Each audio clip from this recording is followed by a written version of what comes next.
Donc bonjour tout le monde, j'espère que vous passez du bon temps, que vous allez bien comme d'habitude. Puis là, ben c'est le temps officiellement de faire un petit wrap-up de la capsule, puis j'ai un invité tout spécial avec moi pour parler de ça, parce qu'en fait, ben mon copain, William, le fait avec moi. Donc je sais pas si tu veux, c'est ça, tu veux juste dire allô. J'aimerais mieux pas. OK. Donc, il est pas tellement à l'aise à la caméra. Je veux pas le laisser parler trop, mais je vais quand même le laisser justement donner son avis sur son point de vue parce qu'il a testé le 14 jours lui aussi, strict avec les calculs nutritionnels. T'as pris MyFitnessPal toi aussi pour pouvoir calculer tous tes trucs. Il a été quand même assez rigoureux. Sérieusement, il a fait une belle job. Quand même pas super. Ouais. Il a mangé beaucoup de viande. Vous avez pu voir que c'était pas été une diète très végétalienne. C'était pas mal impossible aussi d'être végétalien, en tout cas à mon avis. Fait que c'est ça. Fait que je voulais commencer un peu en vous disant le background. Donc, comment on a commencé? Nous, ce qu'on a voulu faire, c'est d'aller chercher quand même la littérature. Donc, lui aussi, il est quand même vraiment bon pour analyser les études. Donc, il m'aide souvent.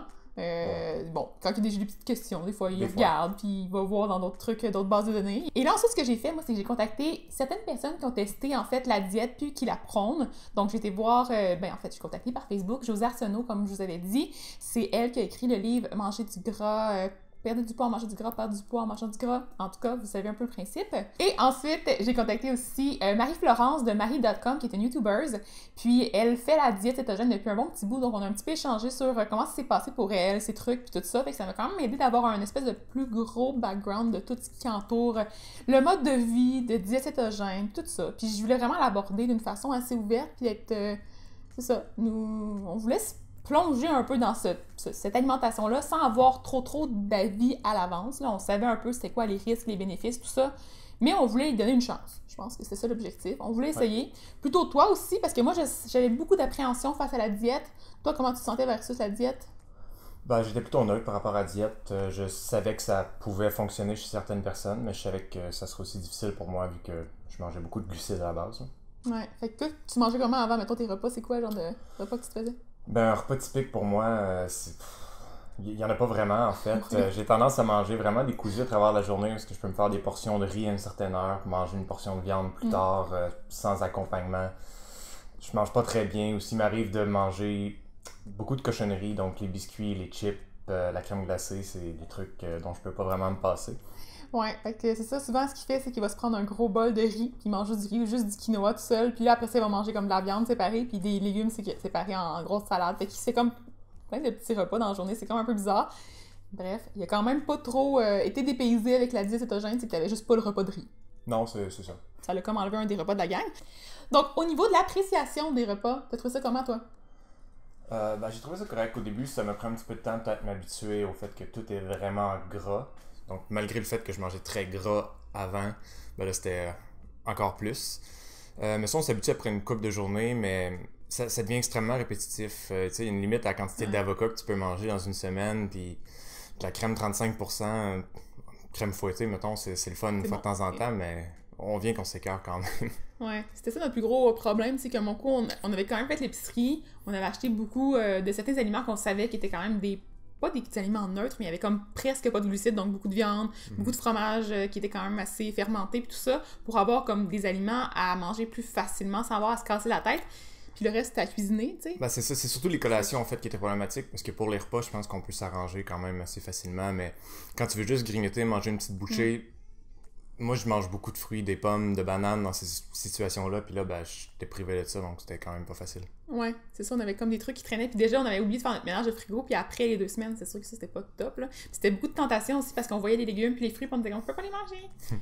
Dans le congélateur, j'avais comme des mangues, là, je me rappelle, j'avais le goût d'en manger, là. Ah, un smoothie avec des mangues, ça aurait été si bon, mais je pouvais pas. Fait que, au niveau de l'appréciation, moi j'avoue que ça me manquait beaucoup d'avoir des légumes croustillants, puis d'en avoir beaucoup. En fait, c'est parce qu'on en mangeait pas en si grosse quantité que ça. Toi, ça a été quand même pas pire, parce que t'étais habitué de manger pas une tonne de légumes non plus, là. Ouais, c'est sûr. Mais t'avais besoin de calculer, puis calculer, ça, c'est... Moi, je trouve ça gossant un petit peu, là. Calculer chacun des quantités de chacun des légumes. Tu te fais une salade, puis là, tu veux la remanger le lendemain, mais c'est un restant de la veille, parce que t'as pas tout mangé, là, tu peux pas, là, parce que, tu sais, faut que tu recalcules tout. En fait, tu peux pas vraiment te faire de restant, c'est ce que j'ai trouvé, parce que toutes les quantités sont pesées à l'avance, puis... Faut que tu le fasses super strict. Mettons, tu te fais un plat, puis là, tu le sépares déjà à l'avance en 2, mais tu t'arranges pour vraiment avoir mélangé tous les ingrédients ensemble comme il faut, ou faire un gratin avec des étages, comme ça, tout est mélangé comme il faut. C'est ça que j'avais fait avec la trempette, l'espèce de sauce qu'on avait utilisée. Mais c'est pas si facile de préparer à l'avance. En tout cas, moi, j'ai trouvé ça assez difficile de tout voir ça. Au niveau des prix, dépenses et autres, toi, t'as-tu remarqué qu'on avait comme dépensé plus? C'est sûr que la facture d'épicerie était quand même plus élevée, là. Avant, on mangeait beaucoup de tofu. Le tofu, c'est beaucoup moins cher qu'une quantité équivalente de calories en viande. Donc, juste à ce niveau-là, ça faisait une bonne différence. C'est sûr que moi, j'ai sauvé beaucoup sur toutes les cochonneries que je mangeais. Les boîtes de biscuits, la crème glacée, ça s'accumule quand même rapidement. Mais non, je pense qu'au final, ma facture d'épicerie était quand même plus élevée, là. Ouais, mais la mienne était définitivement plus élevée parce que je mangeais quand même beaucoup plus végétarien avant. Je mangeais beaucoup de... Bon, je mangeais pas tant que ça de légumineuses. Je suis pas une fan de légumineuses à la base. Ça, c'est une chose que j'aimerais vraiment intégrer à mon alimentation de tous les jours. Mais la viande, ça coûte tellement cher. La crème, ça coûte cher. Le fromage, ça coûte cher. Puis les légumes, ben là, je sais pas, ça me coûte... Je sais pas. D'habitude, j'en mange beaucoup plus que ça, puis je suis bourrée, ça me coûte pas cher, tu sais, mais je trouve des alternatives. Les légumes, ça coûte quand même assez cher, mais j'en mange des surgelés qui sont pas des grosses dépenses non plus. Donc, c'est sûr, moi, j'ai trouvé vraiment ça plus dispendieux. Surtout la crème, il me semble que c'était cher, on en prenait gros. Puis les avocats, c'était cher aussi. Les noix, c'est tellement dispendieux, surtout quand on n'a pas les bons endroits pour en acheter. Je sais qu'au Costco, c'est un peu moins cher, mais c'est pas tout le temps facile non plus d'aller se rendre là. Fait que c'est ça pour ça. Puis une autre dépense aussi, nous autres, qu'on a acheté, c'est les petites bandelettes là, pour calculer le taux de cétone dans notre urine. Donc ça, c'était quand même une autre dépense. Moi, c'est environ une vingtaine de dollars. Ouais, c'était quand même dispendieux. Puis tu sais, je veux dire, j'aurais pu acheter le lecteur de glycémie qui aurait été une bien meilleure méthode de calculer en fait l'écart cétonique puis calculer ma glycémie. Mais un lecteur de glycémie, c'est vraiment cher. Puis les bandelettes qui vont avec pour prendre les échantillons de sang, tout ça, c'est encore plus cher. Fait que là, moi, j'avais pas envie de m'équiper de cet appareil-là qui m'aurait pas servi autrement, là. Fait que c'est sûr que si vous vous lancez à 100% dans la diète, ben je vous suggère sûrement d'en avoir un à la maison, tu sais. Mais c'est encore une autre dépense. Puis ensuite, moi, j'ai eu des kétoraches. Je vais en parler un peu plus tard, mais il aurait fallu, selon certains, que j'achète des suppléments, donc de la bile ou de la spiruline. J'ai pas fait de recherche encore exhaustive là-dessus, mais j'avais pas envie d'acheter des suppléments en plus, là. Je sais pas ce que t'en penses, là, mais... Non, je comprends. Ça aurait coûté cher. Coûté cher vraiment beaucoup. Au niveau de l'organisation aussi, je sais pas toi, as-tu eu de la difficulté pour ça? Surtout pour mes lunchs. Moi, je suis encore à l'école. Les lunchs sur l'heure du midi, avant, je mangeais presque tout le temps à la cafétéria, mais évidemment, il n'y a pas d'option keto à la cafétéria. Fait que juste préparer mes lunchs comme ça, pour moi, ça a été quand même difficile. C'est pas quelque chose que j'ai l'habitude de faire. Ouais. Puis, je veux dire, aussi, calculer toutes les affaires que tu manges dans le logiciel et rentrer, c'est quand même une dépense de temps. Là. Moi, ça, c'est sûr. Ça me gossait, là. Quand je voulais manger vite, puis j'étais comme, oh mon Dieu, qu'est-ce que je vais manger? Combien de glucides il me reste? Oh mon Dieu, j'ai pas rentré mon repas d'avant. Oh mon Dieu, là, je sais plus comment. Allez, je paniquais. Fallait que j'y rentre d'avance, là. Je commençais ma journée, moi, j'ai rentré un peu plus, comme, tout d'avance, puis c'est bizarre. J'avais une drôle de façon de procéder. J'ai décidé d'avance que j'allais manger dans ma journée, mais je le savais pas, là. Mais j'inventais comme un menu, puis après ça, je savais un peu où me diriger dans ma journée, mais toi, je pense que tu faisais pas ça, là. Non, absolument pas. Ouais, c'est ça. Moi, souvent, j'ajoutais tout dans mon journal à la fin de la journée, puis j'espérais rentrer dans mes glucides, puis... Mais t'étais bon quand même. Ouais, ben ça aurait quand même très bien fonctionné. Faut dire, je me tenais loin de tous les aliments qui avaient beaucoup de glucides, fait que ça devenait pas terriblement difficile, mais... Ouais, il y avait beaucoup de... J'ai pris quelques chances, j'imagine, mais ça a toujours bien fonctionné, fait. Ouais, c'est ça. Puis tu mangeais beaucoup de viande aussi, fait que c'était comme des ouais, zéro glucides, fait que c'était plus facile pour toi là, d'aller chercher ça. Moi, j'ai mangé beaucoup de poissons vers la fin parce que justement, c'était des zéro glucides, puis c'était plus facile. Là. Avec les cannes de thon et tout ça, sardines aussi, c'était quand même vraiment facile pour moi, puis ça, c'était un peu moins dispendieux, fait que j'ai quand même aimé. Ça m'a fait manger un peu plus de poison. Maintenant, au niveau des effets secondaires, moi, j'en ai ressenti vraiment plusieurs. Donc, je vais commencer parce que c'est moi qui ai probablement la plus longue liste. Donc, je me suis sentie hyper nauséeuse à un moment, limite que j'avais le goût de vomir. Je me suis sentie super faible. J'ai vraiment eu des étourdissements, j'avais peur de perdre conscience, des genres de vertige, on dirait. Je ne sentais pas bien, surtout au gym, là. Je pense qu'au gym, c'était rough. J'ai eu aussi, bon, les kétoraches. Ça fait toute partie, en fait, de la kéto-flu, l'espèce de grippe que j'avais parlé dans la première capsule. Puis, ça, j'ai eu des kétoraches, donc dans mon dos, je vais vous montrer aussi des images ici de tout ça. Donc ça, j'ai fait des petites recherches, il y a des gens qui me disaient « Ah, mais c'est des allergies alimentaires », mais non, j'ai genre pas mangé de nouveaux aliments dans mes 2 semaines. Donc, déjà là, en partant, il n'y a pas vraiment de chance que je tombe sur un composé auquel je suis allergique. Vraiment, j'ai tout mangé, là. Ce que j'avais comme dans notre menu, c'était des affaires classiques, là. C'était pas des nouveautés, là. Fait que je vois pas pourquoi j'aurais tombé allergique pendant cette semaine-là, premièrement. Puis deuxièmement, au niveau des recherches que j'ai faites, j'ai été voir, puis ça s'appelle... En anglais, c'est le prurigo pigmentosa. En français, ça s'appelle dermatite prurigineuse, je crois, mais je suis pas certaine de la définition. Je suis pas une dermatologue du tout, fait que je m'avance un petit peu là-dessus, mais... Puis c'est ça, c'est au niveau de l'hyperpigmentation de nos cellules. Moi, j'en ai eu dans mon dos et entre les seins, et ça piquait comme le couette. Fait que toi, t'as pu me gratter un peu, mais je voulais pas trop me gratter pour avoir des cicatrices. Fait que c'est ça, hein, ça a pas été plaisant comme situation. Puis généralement, cette situation-là est 2 fois plus fréquente chez les femmes que chez les hommes, puis elle arrive souvent dans les âges de 25 ans. Puis c'est vraiment en lien avec la diète cétogène. Donc, il y a d'autres conditions aussi qui entraînent ça, là. Mais la diète keto va entraîner l'hyperpigmentation comme ça, là, avec le petit nom. Ouais, toi, t'en as pas eu. Non, j'ai eu aucune plaque. Puis au niveau des effets secondaires, ça va l'air de quoi, toi? Ben, je sais pas si on peut appeler ça des effets secondaires, là, mais c'est sûr que pendant les premières journées, je me suis senti beaucoup plus faible qu'à l'habitude, mais ça, c'est normal. Le temps que ton corps s'habitue à sa nouvelle source d'énergie. Ça a pris à peu près 3 jours, moi, contrairement à Cynthia, qui, elle, ça lui a pris presque une dizaine de journées avant de se sentir correcte, là. Moi, je pense que c'est arrivé assez rapidement. À part ça, le seul effet vraiment que je ressentais, c'est peut-être pendant mon entraînement. J'avais des tendances à être plus étourdi que la normale, plus de difficultés aussi avec les séries qui contenaient plusieurs reps, plusieurs répétitions. Mais c'est à peu près tout. Ouais, mais ouais, t'étais quand même chanceux. Je pense que c'est parce que, entre autres, je sais pas si c'est une hypothèse, là, mais parce que tu mangeais beaucoup de viande avant, beaucoup de gras. Moi, j'en mangeais pas beaucoup de gras. On dirait que ton corps était peut-être plus habitué à avoir beaucoup de gras. Ton ratio gras versus autres nutriments était plus élevé. Ben, je sais pas si c'est explicable par la diète que j'avais avant de faire la diète cétogène, mais je sais juste que non, ça m'a mieux réussi que toi beaucoup. Ouais. Je sais pas s'il y a des différences génétiques ou... Je suis pas chanceuse pour cette diète-là. Et au niveau du mental, moi, j'ai aussi beaucoup de conséquences et c'est entre autres la raison principale pourquoi moi j'ai arrêté. Tu as pu voir à quel point j'étais rendue très instable.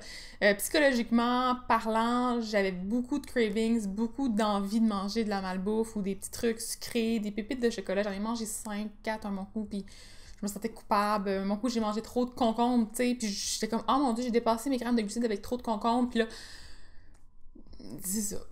Puis j'ai vraiment pas filé bien, sérieusement. Je me suis sentie super, tu sais, plein de culpabilité. C'était pas plaisant. J'ai vraiment pas aimé ça. Au niveau psychologique, moi, j'aime vraiment mieux les diètes qui sont pas restrictives. Principalement parce que j'ai pas de problème de santé non plus. C'est ça, à essayer de gérer. Si j'avais des crises d'épilepsie, peut-être que ça pourrait peut-être être une meilleure option. Mais même à ça, je pense que toi, tu le ferais plus si tu avais des crises d'épilepsie que moi. Non, au niveau psychologique, moi, j'ai pas eu de cravings comme elle. Étrangement, la seule affaire qui me revenait tout le temps, c'était le riz. Je mange pas tant de riz que ça, normalement, mais j'avais toujours le goût de manger du riz. Puis, tous les repas que je mangeais, je me disais toujours, ça serait meilleur avec du riz. Mais à part ça, j'ai pas vraiment eu de cravings. Pas pour les trucs sucrés. Non, les pépites de chocolat, pour moi, c'était correct aussi. T'as pas la densité non plus, hein? La seule chose que je dirais au niveau psychologique, c'est quand tu essaies de... En fait, quand tu te mets un objectif aussi bas que 20 grammes de glucides net, ben, t'es tout le temps en train de le regarder, t'es tout le temps en train d'obséder dessus. Puis à chaque fois que tu manges un morceau de tomate de trop, tu te mets à capoter. C'est vrai, t'as fait ça, mon coup, hein. Je l'ai vu partir avec son morceau de tomate qu'il avait comme coupé, il avait tout calculé, puis là, il prend le reste de morceau de tomate, puis il le met dans sa bouche, puis il s'en allait avec pour partir pour le manger, parce qu'il est habitué de faire ça, tu sais. Nous autres, les légumes, on les mange comme ça, là. On a des restes, puis ça me tente de le manger. Mais tu le manges, là? Ouais, c'est ça. Oups! Oups, mon morceau de tomate, il a comme pris une bouchée. Oups, mon Dieu, j'ai mangé des grammes de trop. Qu'est-ce que je vais faire? C'est comme en venant dans le frigidaire avec la bouchée, je sais pas trop. Maintenant, au niveau du poids, moi, c'est quand même une question qui m'a été posée plusieurs fois, là, parce que les gens veulent souvent suivre cette diète-là pour perdre du poids, hein, c'est souvent dans un contexte d'obésité. Moi, mon poids, il a un petit peu baissé, donc je vais vous mettre des images ici. J'ai perdu environ 4-5 livres, peut-être, au final. Physiquement, moi, j'ai pas vu tant que ça de différence. J'avais peut-être un petit peu moins d'accumulation de gras, mais peut-être plus d'eau aussi au niveau abdominal. Je pense que j'étais un peu plus définie au niveau des muscles. Puis, qu'est-ce qui est arrivé de ces 4-5 livres-là quand tu réintroduis les glucides, dans le fond? Ouais, ils sont tous revenus, hein. Après, à peu près... Ben, même les premières journées, c'est déjà pas mal revenu. Puis dans la première semaine, c'était tout revenu. Ouais, j'ai repris mon poids. Bon, c'est ça. Moi, en fait, avant de commencer la diète, en fait, la veille, je m'étais pesé à 187 livres. Dans la première semaine de ma diète, j'ai descendu à peut-être 178, 179, donc il y avait quand même une différence significative. Mais après ça, le poids a stagné à ce niveau-là. Aussitôt que j'ai réintroduit les glucides, ça a pris 2 jours que j'étais remonté à 187, puis depuis ce temps-là, mon poids est toujours stable à 187. Donc, j'ai pas perdu de poids. Ça peut être... de voir comme ça la fluctuation de poids rapide au début, je pense que ça peut donner un faux sentiment d'accomplissement. Ouais, peut-être. C'est ça, on dirait que quand tu le fais au début, t'es comme « Ah, j'ai perdu du poids », mais dans le fond, pas tellement du vrai poids, surtout au début, c'est plus de l'eau. Puis après ça, ben, je sais pas, on dirait que notre corps, je sais pas, moi, il a probablement stabilisé, je sais pas trop si on a réussi à perdre du poids à long terme comme ça. C'est sûr que on cherchait pas à perdre du poids non plus, Non. donc on a conservé à peu près le même nombre de calories dans notre diète. Moi, je l'ai augmenté. Donc, beaucoup. Ouais, ben moi, c'est... En fait, je visais 3500 calories par jour. Je l'ai atteint à tous les jours de ma diète. Avant ça, puis après, je calcule pas, donc je sais pas combien je mange généralement, mais j'imagine que c'est à peu près autour de ça aussi. Ouais. Toi, tu mangeais quasiment mieux avec la diète parce que t'étais obligé de manger, tu sais. Ouais, c'est ça. Tu t'es quasiment aidé pour ça parce que t'étais comme... Ah, ben là, je vais prendre un repas parce qu'il faudrait que j'atteigne mes besoins en énergie de la journée. Puis là, en ce moment, des fois, ça t'arrive de passer des repas parce que t'as pas faim. T'es pas une personne qui a tendance à avoir faim. Ouais, non, c'est ça. J'ai rarement faim. C'est pas vraiment mon appétit qui dicte quand je mange. C'est vraiment la quantité de nourriture que j'ai besoin de manger dans une journée. C'était plus facile pour moi avec Keto parce que c'était plus organisé compte tenu du fait que je rentrais tout dans l'application. J'étais obligé de me faire des repas, tout peser. Fait que c'était bon au niveau de la structure pour moi. Fait, ça me donnait une structure. C'est ça. Mais est-ce que tu aimais ça, faire ça? Non, mais c'est d'implémenter des changements dans quelque chose, de briser le statu quo comme ça, c'est toujours difficile, je pense. Puis j'aurais pu m'habituer à tout rentrer mes affaires. Puis comme je disais, ça me donnait un framework, dans le fond, pour mon alimentation. Tu pourrais prendre des affaires comme genre, je vais faire tes lunchs pour l'école, puis le refaire dans la vraie vie, puis qu'il soit pas keto, dans le fond, t'as pas obligé de rester dans la diète keto pour le faire. Le fait que ce soit keto ou pas, ça n'a pas vraiment rapport avec ça, c'est vraiment juste que ça me permettait de mieux organiser mon alimentation.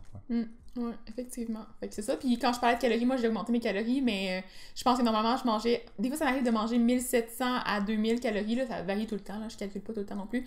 Mais pendant la diète keto, là, j'arrivais des fois à 2005 plus, genre. Puis j'étais comme, oh my god, je mange vraiment beaucoup de calories. Puis je perdais du poids, puis je me disais, bah, regarde, ça doit être normal. Fait que ça, à ce moment-là, moi, j'ai vraiment vu quelque chose de spécial se passer dans mon corps. On dirait que c'est comme...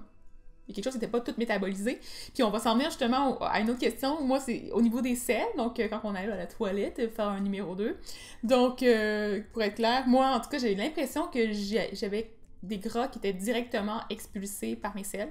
Donc, j'ai l'impression qu'il y avait comme une espèce de petite couche. C'est dégueulasse à dire, là, mais une espèce de petite couche de gras. Je sais pas toi si t'avais comme ça, là. Non, mais en fait, j'ai plusieurs intolérances alimentaires, le lactose, les cachous, plein d'autres choses comme ça. Donc, je suis habitué à avoir de la difficulté au niveau gastro-intestinal. J'ai souvent des maux de ventre, j'ai souvent des crampes, des gaz aussi. Mais avec la diète cétogène, j'ai eu aucun problème, vraiment. Je m'attendais, surtout à cause de la quantité de produits laitiers que j'ai consommé pendant cette diète-là, je veux dire la crème 35%, le fromage cream cheese, qui sont des choses que généralement je mange pas parce qu'ils me donnent quand même, me donnent des flatulences, là. Ben, j'en ai mangé pendant ces 2 semaines-là, puis j'ai eu aucun problème au niveau gastro-intestinal. Donc, peut-être que je suis pas vraiment intolérant à ces choses-là comme autant que je pense, mais ça faisait des années que j'en avais pas vraiment mangé. Donc, je sais pas. Oui, c'est ça. Faudrait comme investiguer un peu la question. Ouais. Il y a plein d'affaires comme ça qu'on a découvert en changeant autant nos habitudes alimentaires. Puis moi, en tout cas, ce que j'ai remarqué au niveau des fibres, c'est que j'avais vraiment de la misère à atteindre mon 25 grammes quotidiennement, en fait, minimal. Puis toi, c'était plus, là, tes quantités, c'est comme 38 que tu voulais cibler, parce que pour un homme, c'est ça, mais t'atteignais pas ça du tout. Non, j'atteignais jamais 38 grammes à ce niveau-là, jamais. Le plus que j'ai eu, c'est peut-être 30, mais...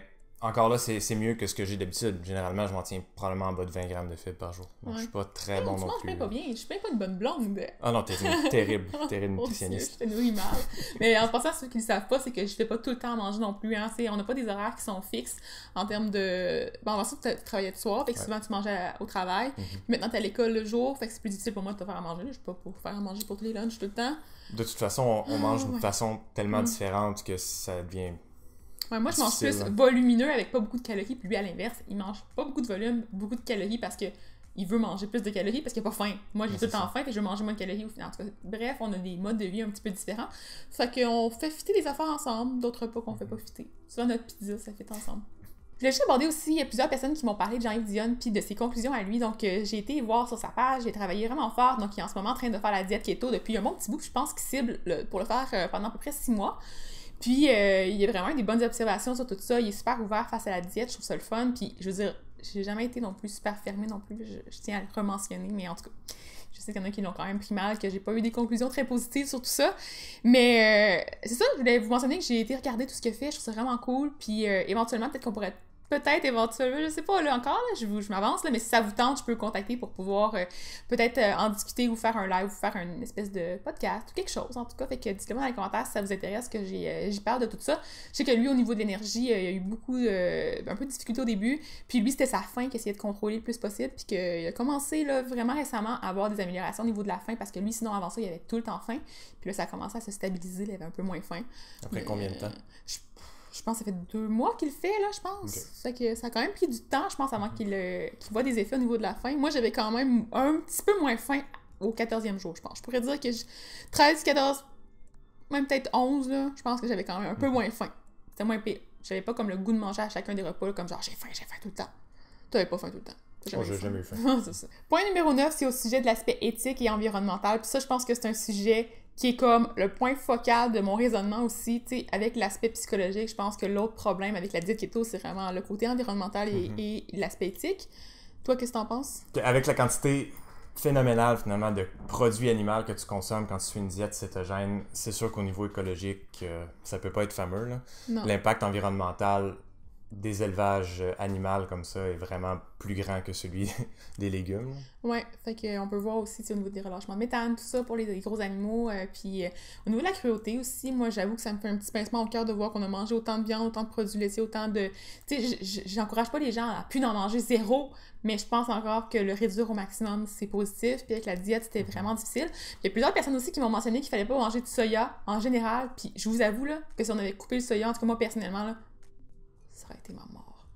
Ça aurait vraiment pas été une bonne chose pour moi, là. Je veux dire, manger plus de viande encore, plus de produits laitiers encore, là, j'aurais pas pu, là. Puis je comprends pas encore les gens qui réussissent à faire, ben, végétarien, ok, tu sais, mais végétalien, en keto, dites-le moi, je comprends pas comment vous arrivez à pas dépasser les 20-25 grammes de glucides par jour, parce que moi, c'est quoi tu manges pour tes protéines si tu peux pas manger de soya? Tu peux pas manger genre de légumineuses, tu peux pas manger de tempeh non plus parce que c'est du soya, tu peux pas manger de damamé, c'est du soya, c'est tout du soya, on dirait, les protéines, le sétan, tu peux pas parce que c'est des glucides. Qu'est-ce que tu manges? Je sais pas. Je sais vraiment pas. Des légumes verts à pelle, mais tu manges des glucides, je comprends pas. Donc c'est ça pour ce petit point-là. Et là, la dernière question, et c'est la question qui tue. Est-ce que tu le referais? Personnellement, je vois pas l'intérêt de le refaire. À travers les 2 semaines, je me suis pas senti mieux qu'avant, ou pire, en fait. Donc, non, je vois juste pas l'intérêt de le refaire. C'est une diète super restrictive qui m'empêche de manger plein d'aliments qui, moi, me font plaisir dans une journée. Y compris mon café latte qui fait vraiment ma journée, toujours. Oui, pour petit loup avec son café de crème. Mais c'est pas si pire le café de crème, mais... Non, c'est sûr qu'avec la crème 35%, on a réussi à faire un semblant de latte. Mais non, c'est pas la même chose, ça goûte pas aussi bon, puis... C'est des petites joies comme ça, à tous les jours qu'on aime. Nous, on est vraiment du genre... on a des petites joies, là, on se fait des petites folies, on se fait des galettes, on se mange de la pizza ensemble. Puis c'est quand même, ça fait partie de notre routine de couple. Puis je pense qu'on avait comme coupé... Je sais qu'on aurait pu, là, se faire de la pizza keto, mais le plaisir est pas pareil. La texture de la croûte, c'est pas la même chose. Les brownies, c'est pas pareil. Ça goûte... Non. C'est pas le même plaisir. Donc moi non plus, je le referais pas. Vous avez sûrement vu à quel point j'étais malade, puis même au niveau psychologique, c'était vraiment pas top. Fait que non, ça serait pas dans mes plans à venir de refaire la diète. Quoique, je serais curieuse peut-être de savoir qu'est-ce qui se serait passé si j'avais essayé de toffer au moins une semaine de plus, parce que j'ai lu aussi dans les trucs de Jean-Yves qui disait 3 semaines, c'est comme le moment où que tu commences à t'améliorer un peu plus, puis à te sentir vraiment mieux, mais j'étais plus capable. C'était vraiment pas logique de continuer. Donc, je conclue là-dessus. J'espère que vous avez aimé le fait que mon copain soit là. Donc, on va lui dire merci. Là. Commentez pour lui dire que vous avez apprécié qu'il soit là. Il a quand même fait un gros effort pour être présent parce que c'est pas dans tes habitudes. C'est pas genre de choses que t'aimes. Être dans un contexte comme celui-là. Donc, je l'ai sorti de ses habitudes. J'ai aussi fait une vidéo pour répondre aux gens qui m'ont partagé des commentaires constructifs aussi ou moins constructifs sur Facebook. Puis, je vais vous donner un peu mon avis par rapport à ça. Donc, j'ai hâte de vous présenter ça. Ça va être en ligne dimanche prochain. Donc, n'oubliez pas de vous abonner à ma chaîne si ce n'est pas déjà fait pour voir cette capsule-là. N'oubliez pas de mettre un petit pouce en l'air. Donc, faut que tu fasses le signe aussi comme ça parce que on a l'air épais, là. Yes! Pour me dire si vous avez apprécié la vidéo. Puis, commentez pour me partager votre point de vue, si c'est positif, si c'est négatif, si vous avez eu des expériences par rapport à ça. Si vous êtes un homme, écrivez-le. Pas tout seul à l'avoir testé. Puis, c'est ça. Fait que je vous souhaite de passer une bonne fin de journée. Puis, à la prochaine. Bye! Tu te pousses. Tu te pousses avant que j'ai fini. What